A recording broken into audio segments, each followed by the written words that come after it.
Hello, everybody, and welcome back to Born Again to Live. Hope you had a good weekend. We're glad you joined us on Monday. It's a new week, so here it's every day's a new year. So we're on a new week, new year, all that. Eric, I can't believe that we're already like episode 30 something. Like, it's crazy. We've come a long way since the days of forgetting to plug in the microphones. Yeah. It took a lot longer to do a podcast when we forgot to, plug in our mic. So we've come a long way. Or when we would start and stop after every sentence recording, and now we just roll one solid recording from beginning to end. Yeah, we do much better. We don't have our laughing breaks. I know our technical director probably really appreciates that when editing. Definitely, yeah. One of your many hats. Many hats, but I'm telling you, like, I've had some people comment that they haven't no complaints about our production or our song or all that kind of stuff. So, like, that works. Yeah, appreciate the feedback, guys. And by all means, reach out to us if you do have some constructive criticism. If it's that you don't like the sound of our voice, well, there's nothing we can do about that. But we agree. Yes, and we'll agree with you. Sadly, we can't do anything. If you want to bash us, we'll join you. That would be a fun episode. Amy and Eric roast each other. Oh my goodness. Seriously. Okay. All right, so on Friday we stood in victory. Yeah. And that was a good one. I like that. I like that. That was a good topic. And in case they couldn't figure it out, I got a little passionate about that victory. So I'm a little long-winded, but no, it was good. It was good. And right as we were wrapping up, we knew that we were going to start on this new series of the Armour of God. And, the Armour of God is really about the weapons that we need. And I said, well, Eric, if the victory is already ours, then doesn't the Armour of God, isn't that going to kind of confuse muddy the waters? Because now we're back on the battlefield. So is it the victory ours or are we in the battlefield? And then you said a very profound statement, Eric. Yeah, the victory has already happened, but the Armour of God is just for protection. Yeah, it's our defense against. Yeah, so that is what we're going to be talking about today. So we may be living in victory, but at some point you need to have a little bit of protection against the schemes of the devil. Yes, indeed. He's a schemy little thing. Oh, boy, I know we haven't talked enough about him and we don't have to... Well, it's kind of like Beetlejuice. If you say his name enough times, he's going to find his way in here.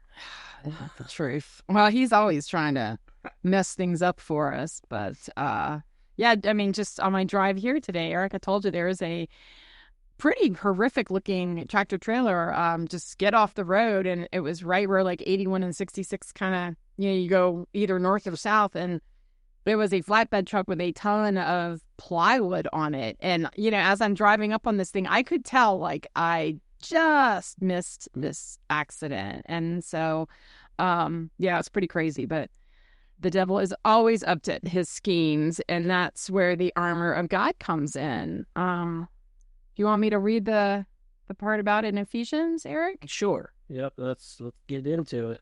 Okay. So in the letter to the Ephesians, Paul is kind of talking to the church members themselves. So, a lot of times when you start a passage, it'll be then Jesus or finally this. And so I always like to get a little bit of backstory. But so Paul's talking to this church about how they're supposed to treat one another, right? And so then he says in his closing letter or closing part of the letter, finally, be strong in the Lord and in his mighty power.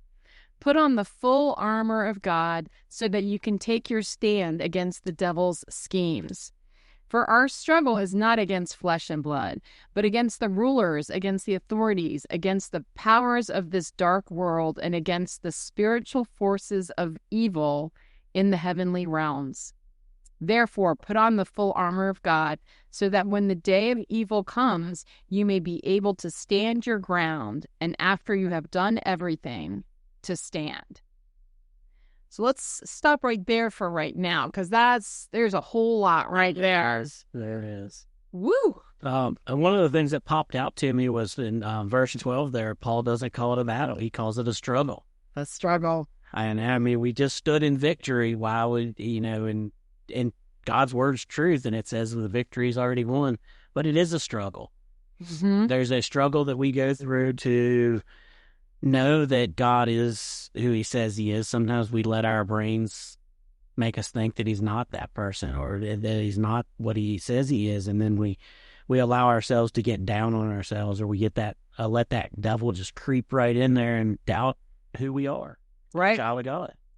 Yeah. The second verse in this section, it says you can stand against the devil's schemes. And that's important to know, like, everything that comes out of him is a lie, right? So you're not standing against a more powerful force. You're not standing against the truth. You're standing against schemes. And it doesn't even say an attack. It's just a scheme. So, like, he can't even swing at you, is how much victory we already have. Yeah. That he's just scheming on how to get you to fall. He's not going to take you down. You're going to take yourself down. Yes, absolutely. And, the next verse, I go back to this so many times because we all have those people in our lives that just, we feel like they're out to get us, or groups of people that are just looking to knock us down at every turn. And, we have to be reminded that our struggle is not against flesh and blood, right? It's not against other people ultimately in this world, but it is against the rulers, the authorities, the principalities of darkness. It's the devil that's really the one that's trying to take us out. Because, scripture also says, what can man do to me? Like, man can do a lot, but man cannot control your soul and has no part in where you go and in your eternal life and in your relationship with God. So, but yeah, our struggle is really against the devil and not just other people. They are under the same attack that you are and we are, right? So we're kind of all in the same boat, even if we don't feel like it sometimes. All right, so then we get into verse 13 there, when the first time that full armor comes up to be. Yeah. So now we've got to go to Eric's history lesson for the day. Okay. When Paul was writing this letter, what was the most powerful force in the earth? The Romans. The Roman Empire, exactly. Yeah. And they were noted for the way they fought. They could literally stand in front of you with a wall of soldiers and their shields. It was impenetrable. Mm-hmm. Their phalanx. They locked tight, so tight that you couldn't penetrate, and they would just kill through a little hole. If you ever saw the movie Gladiator, yes, they did that in the arena. That was a really cool picture of how they all kind of got together, got their shields up, and they were like an armadillo. Like you couldn't get through to them. And that's what, when he's talking about the full armor, he's given an example basically of what the Roman soldiers looked like. Because they were taking over the entire world. At that point, they probably ruled 75% of the world as it was known because of their fighting ability. So if you're going to model a illustration after something, why not the powerful one? Not the ones that have been defeated, but the ones that are strong and in victory. So again, he's talking about these Roman soldiers and the armor that they have on and comparing it to the armor you need in the godly world that's fighting these spiritual battles. Yeah, and I like to always look at sort of tenses, right? Because it doesn't say if the day of evil comes. It doesn't say maybe. It says so that when the day of evil comes. So you should just expect it, right? When the day of evil comes, you may be able to stand your ground. So yeah, I have a couple verses that we talk very specifically about the scheming devil. And one of them is from John 10, chapter 10, verse 10. The devil is the thief who comes only to steal and kill and destroy. And then Jesus tells us, I have come that they may have life and have it to the full. So like you talk about the pendulum swing, on one side you have death and destruction. You're stealing joy. You're stealing goodness, like faith, you're stealing everything. And then on the other side, there is life to the fullest, or the born again life, right? Yes, the born again life. So Eric, do you want to share what First Peter has to say about the devil? So 1 Peter 5:8 says, be alert and of sober mind. Your enemy, the devil, prowls around like a roaring lion, looking for someone to devour. Resist him, standing firm in the faith, because you know that the family of believers throughout the world is undergoing the same kind of sufferings. I guess that's kind of really illustrated. Like, I mean, think about the roaring lion just pacing back and forth looking for something to eat. Yeah. And that's how they model the devil. Like, he's just waiting for somebody to fall so he can have him. Yeah. And you know, the devil, his schemes are so, you know, I think sometimes in movies or in Hollywood or how we think of the devil being, you know, this dark Harry Potter kind of a thing, but the devil's schemes can be so just subtle and tricky, and just the way he goes about discouraging God's people, right? He kind of almost likes to make you think he doesn't exist, right? Isn't that one of his tools? If you don't believe in the devil, then he can really just get in there and get to work. So knowing, guys, that we do have a great enemy. That is a big part of our born again life. There again, it says stand firm. We talked about last episode. It just says stand firm and know your victory. Like, it doesn't say stand firm and then swing. It's stand firm. Mm-hmm. You got to stand in that victory, and you got to stand firm and and you got to resist it. You can't believe his lies. You can't do all that, and you got to know that he's doing the same thing to everybody. Yeah. He's coming at every believer in every born again life. He's coming in and trying to scheme his way in, but you got to stand firm. And then on that note, if we continue in Ephesians 6:14 says that once again. It says, stand firm then. And then here's where we go through all the different parts of the armor.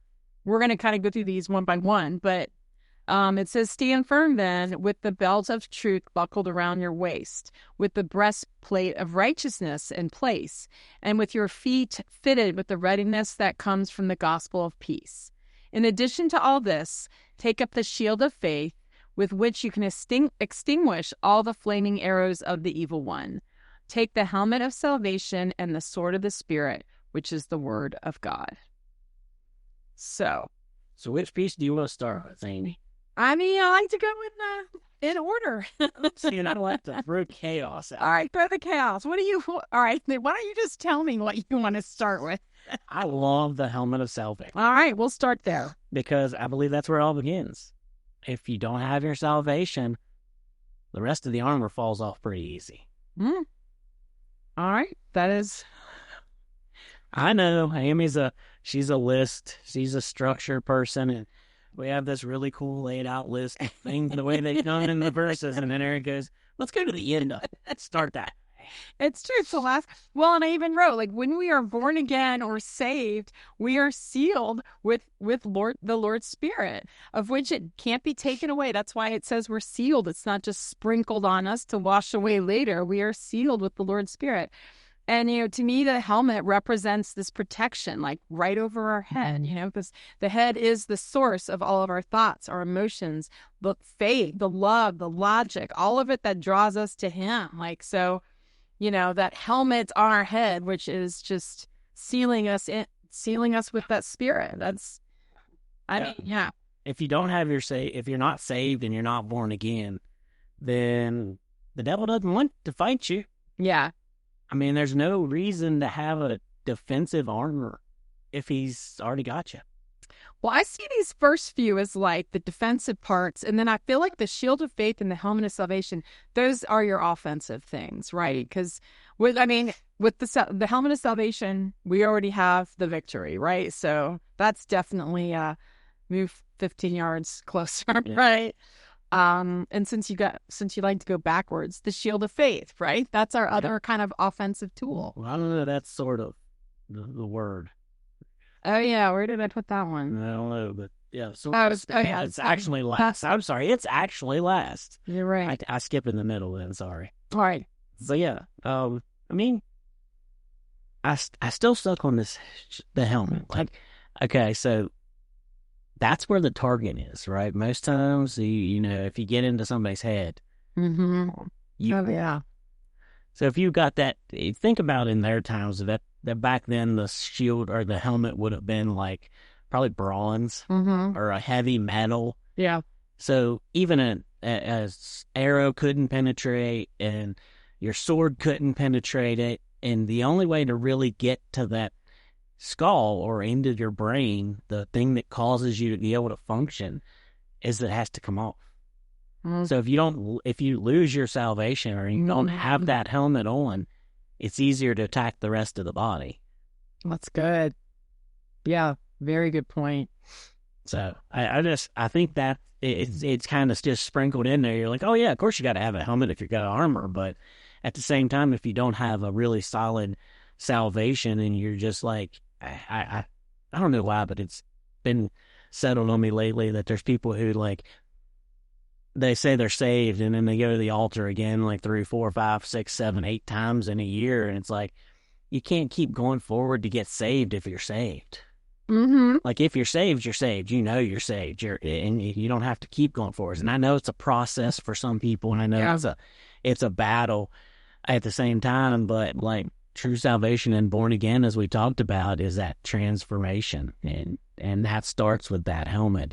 When it's placed upon your head by God Himself, basically. Yeah, you know it's there. I wonder if people sometimes just have problems trusting that helmet, right? I mean, yeah. I know I've been roped up into things and scaffolding and, you have those hard hats on construction sites sometimes and, you got to trust the process. You got to trust the gear. And maybe sometimes, people that they're searching for God, they want God and they're just not sure. They're not sure if they can, maybe they have the salvation and they just can't quite let go of that trust factor. Is this helmet really going to hold, right? Well, if you get that helmet of salvation, then you also need that shield of faith now. Yeah. Because those arrows are the ones you're talking about. Yes. Those arrows of doubt, those arrows of fear, those arrows that the devil shoots at you. That's where that shield of faith that you want to talk about comes in, I believe. That's where it comes from, because that's what you're talking about. You've got to have the faith that the salvation was real. Yeah. And in my life, that came to play was I had to come to the grips that what He did for me, that miracle healing in that moment, was real. And it took a little bit. Yeah. Yeah, and I had to get that shield, and that shield's heavy. It's hard to have really good faith. And it takes a little bit to get that thing on your arm and get it hoisted up there and get the fan.